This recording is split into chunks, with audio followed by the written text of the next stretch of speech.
lounging, son.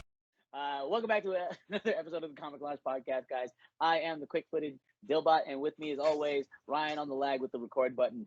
No, I hit the record button, but it takes a second for it to actually start recording. You got, like, the minute I hit record, you fucking just went into the intro. But whatever. But anyway, we're back to continue our Image 30th anniversary extravaganza with where we're just bombarding you with almost everything that we could possibly fit into our like busy schedule as fucking cooks and chefs. And today we're talking about Shadowhawk by the great Jim Valentino. Shadowhawk is an obscure character.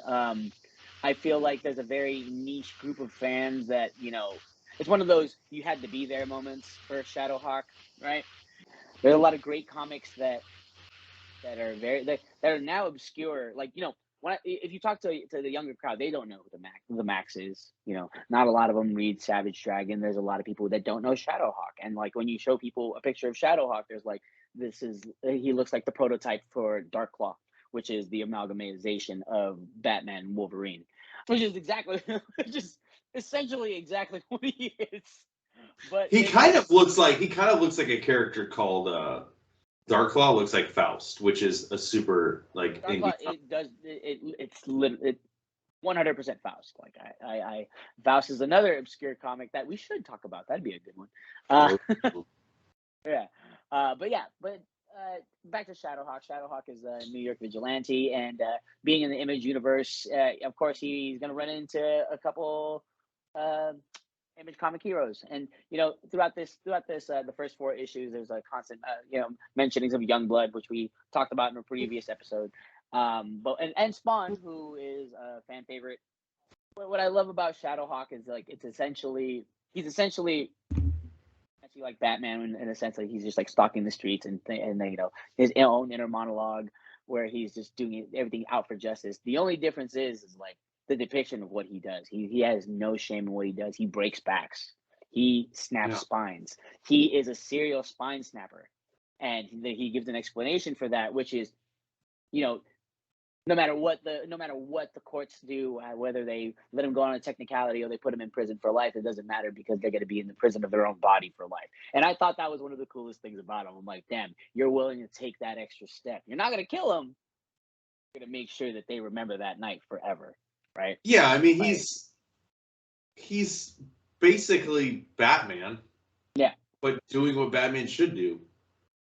Break you backs. know, like, I mean, well, not necessarily break backs, but like, you wonder why the Joker keeps getting out there murdering people because you fucking let him live.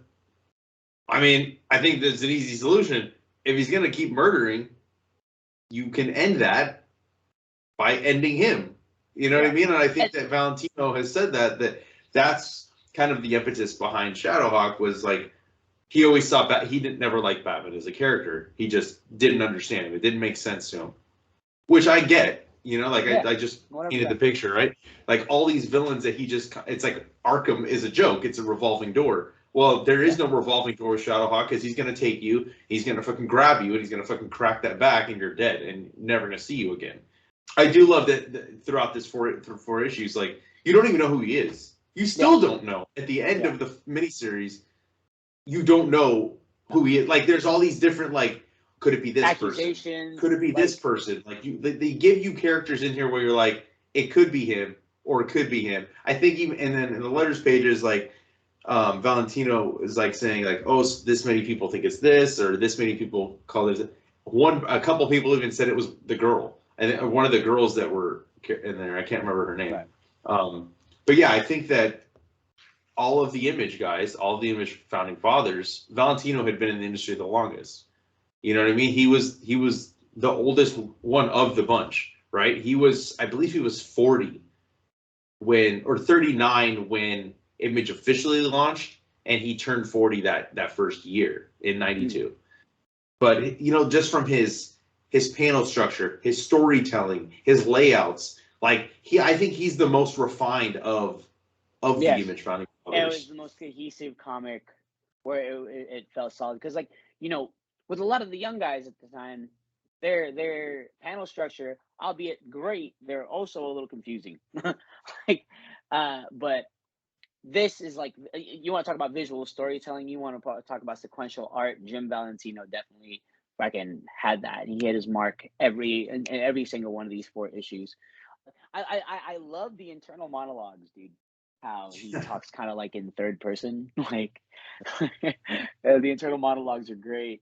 Um, and I also like the interactions he has with 2 of the heavy hitters of Image Comics, of Savage Dragon and of Spawn. The Spawn one was one of my favorites. It was just like, Yeah. there's something creepy about this fucking dude, like his. It was like, it was very offsetting and off-putting, and you can feel it how unsettling it was, because, like, in all the panels you see of Shadowhawk, it's all these fucking action panels, very sure of himself, all this. Then he comes across the big red cape, and it's like, holy shit, hold on, and it resonates through the page. That definitely shows that, and I love that. The only thing I didn't like was it didn't sound like Spawn. Yeah, right. It's like, he's like, if you were the arsonist, if you were after the arsonist, I will leave. If you are he, we will dance. I was like, well, I don't really think Spawn's talking like that.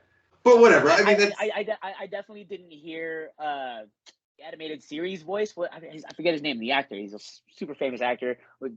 Based off his voice alone, he's been in all sorts of shit. But I hear that voice when I hear Spawn. And with this, I agree with you 100%. It was more like the Shadowhawk interpretation of Al Simmons' voice. It was another deep voiced guy, but it wasn't the same guy. Yeah, definitely not. Definitely not. But yeah, I think, like I said, I think the storytelling, is very strong. I would say, it might have been one of the better written ones of the early books too. I think, because Jim Valentino already made a name for himself. He wrote a crap ton of what if issues at Marvel. He was writing and drawing Guardians of the Galaxy at the time, which was I think a pretty big seller for them. And then, he had been in the indie scene well before he went to Marvel, with his Normal Man book, and he did other things as well. But it's cool to see. It's cool to see somebody of his caliber in the mix with them. Like, they were such an eclectic group of creators back then. So many different personalities. The villains, to me, like Arsonist or Arson, I think it's kind of like, all right, it's a very basic name. But then he thanks Dan Fraga, I think in issue 2 for the name Arson. And then you see the debut in issue 2 of the Liquefier. But that was credited to Jim Valentino's son. So that I'm okay with. A little kid came up with a better name than an adult. I think the Liquefier is a lot better than Arson. But it's cool too. Like, I don't know. Like Arson sounds like a 1980s World Wrestling Federation wrestler. Like, oh, Arson, and he comes out like he's wearing that exact suit, but he's a wrestler. Yeah. But it's crazy to look back too, and you see all these ads and shit for fucking Shadowhawk shirts, hats, pins, fucking trading cards. And then ever tried to order from the old comics, when you were a kid? Did you ever try to order stuff from my mom wouldn't let me? Yeah, my mom wouldn't let me too. I was begged. So curious, yo, she's like, no, we gotta write checks. I'm not sending you a check through the mail if it's not paying bills. My mom so eloquently put, but in Filipino, so it sounded a lot more angrier. Yeah, I know. It's funny though, because if you look at some of my old comics, it's there. It's little Ryan with his crayons, fucking circling what he wanted, checking the boxes. Whole checklist of issues that you can order, and you're like, oh, I want this one. I want this one. Yeah. Oh, dude, I have a lot of comics from there. A lot of comics like that. Man. But yes, I always want to order this shit. I used to do the same thing with Wizard issues, because they'd have a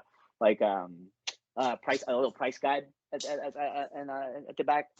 I would literally I have this. So every month I would make lists. I would make lists of the issues that I wanted to buy. And I still do that to this day, where I'll make lists of whatever I can make a list of, and Lauren makes fun of me. She's like, you and your fucking lists. And now I'm realizing, It started back then. It stems from those ad Those issues where you wanted to get stuff. Like, I wanted all that shit, dude. All of it, bro. And then, bro, like, just staring endlessly at those Toy Biz pages of the action figures. Like, oh, I want that. Like, Yeah. 90s, man. Yeah. They don't do that shit. They don't do that No. in comics anymore. They don't. You know what else they don't do anymore? They don't do fucking sick chromium covers anymore like this. They don't do glow-in-the-dark Shadowhawk covers, you know? I mean, I guess they did glow-in-the-dark with Geiger, but it's not as cool. I also read issue 0, the Rob Liefeld Shadowhawk issue. I didn't read that one. Because I wanted to save it because I wanted to. I was going to say, like, we should do, Image X month when all of the creators switched books. Oh yeah, I'm down with that too. Are we gonna do fucking the Image crossover? We're gonna do the Image crossover. Which Image crossover? What's that shit? Crossover, the crossover event, the first crossover, Image crossover. What are you talking about, dude? You know about the Image crossover? No, there wasn't an Image crossover. There's Image United in the 2000s. That's what the fuck I meant. Oh yeah, it only had 3 issues. It didn't finish. And then be pissed about it. Okay, I mean, I've been pissed for years, so I can continue. That's fine. But I think at the end of the day, first of all, I love the design of Shadowhawk. I think it's one of the sickest designs. I mean, I know you said it's kind of like the prototype Shadowhawk. I mean, prototype Darklaw. But I really dug it. I think that this miniseries, definitely heavily lets you know that it's a part of the Image universe when it's mentioned Youngblood multiple times. You see Spawn, you see Savage Dragon. I think the Savage Dragon issue was my favorite because just watching the two of them fucking go at it and literally Miranda. He was what? The Miranda rights, like, you have the right to remain silent. Anything you say, boom. Anything you say can and will be, boom. Yeah. Which is great. I know. No, 90s comics. 90s comics, dude. I know. 90s comics. 90s comics inspired by 80s movies.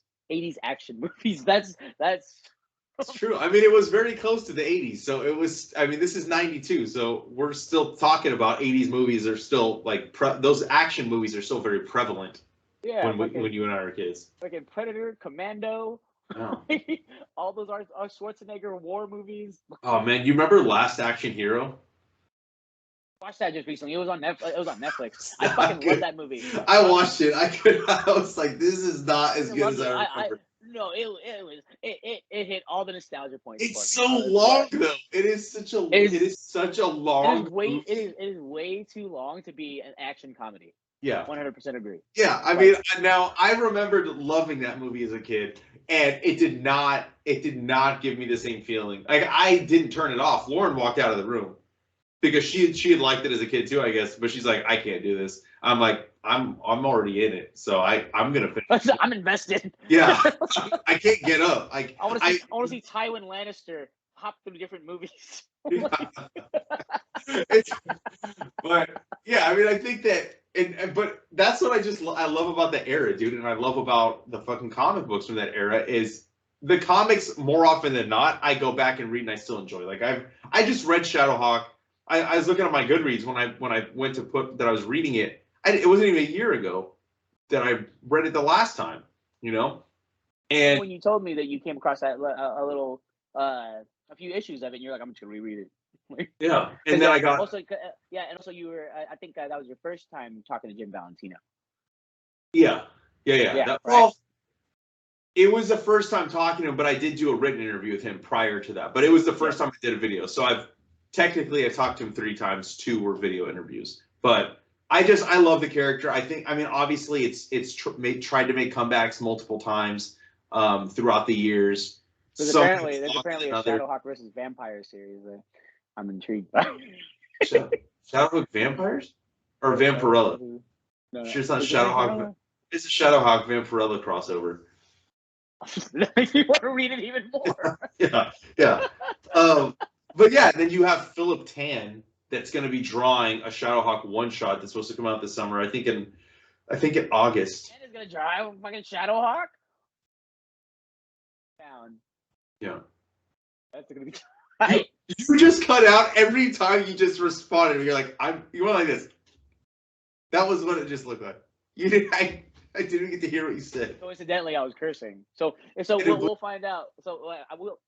Me and Ryan tried to record. We've been recording today, and my voice has been cutting out. We don't know who it is. We've checked all wires and wirelessnesses, and we can't figure it out. So if it's cutting out, we apologize. But if it's not, it's so funny that it cut out while I was cursing. Right? Yeah. So what Dylan said, in case you were bleeped out, was that he's so fucking down.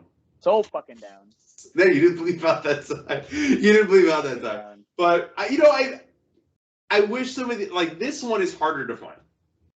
Shadowhawk is not like, you can't just go into the comic store and pick up a trade.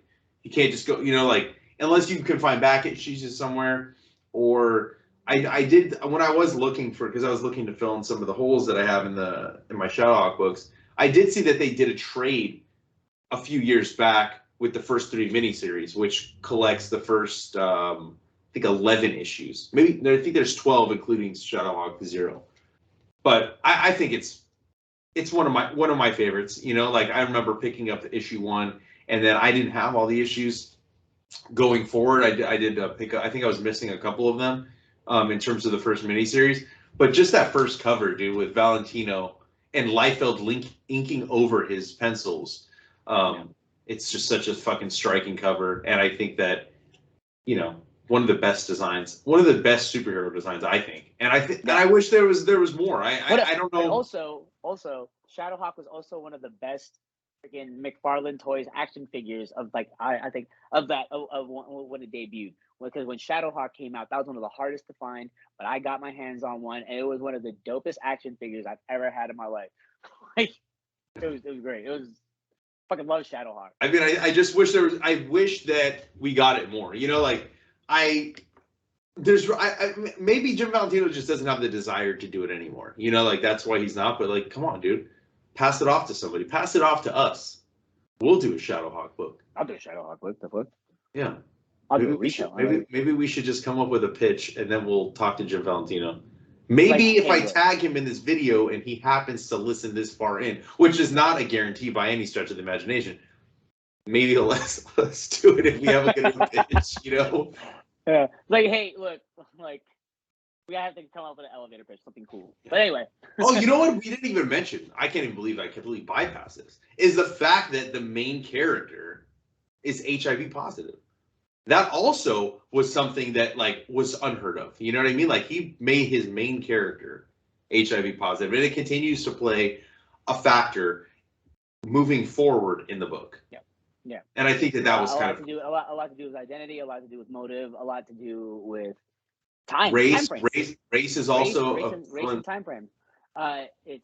It's some really crazy stuff, especially 1992. Like you said, we're not that far away from the 80s, and we all know what happened in the 80s, and the HIV and AIDS explosion in the 80s.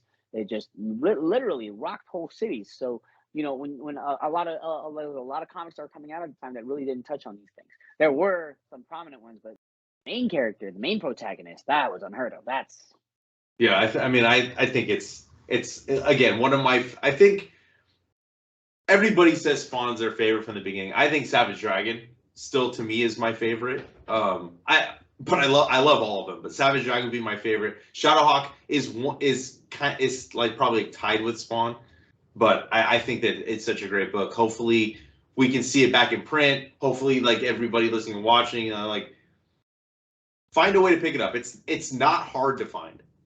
No, it's just you got to look for it. You got to look for it a little bit online.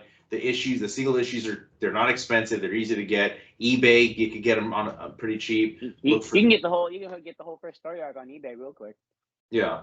I'm sure there's a multitude of local LCSs that have eBay that have their eBay accounts that'll sell you whole sets, and you can get it for a steal.